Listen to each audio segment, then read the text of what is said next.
बिस्मिल्लाहिर्रहमानिर्रहीम। अस्सलामुअलैकुम। आज हम आपको पिज़्ज़ा डो बनाना सिखाएंगे।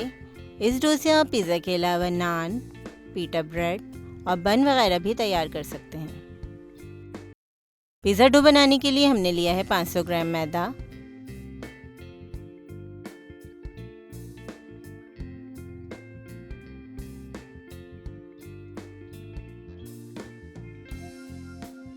पाउडर मिल्क 2 खाने के चम्मच,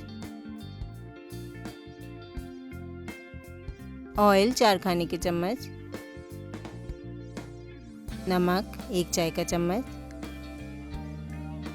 चीनी 1 चाय का चम्मच, खमीर पाउडर 1 खाने का चम्मच। तमाम अज्जा को अच्छी तरह मिक्स करेंगे। नीम गर्म पानी से नरम आटा गूंदेंगे। ईस्ट हमेशा अच्छे ब्रांड का लें और एक्सपायरी डेट ज़रूर देख लें।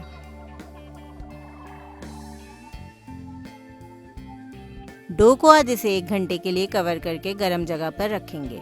गर्मियों में डो बहुत जल्दी राइस हो जाती है, जबकि सर्दियों में टाइम ज़्यादा लगता है। आप डो को किचन कैबिनेट के अंदर भी रख सकते हैं।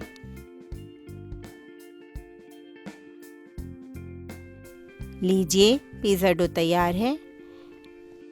इंशाल्लाह अपनी आने वाली वीडियोस में हम इस पिज़्ज़ा डो से डिफरेंट रेसिपीज़ ट्राई करके दिखाएंगे।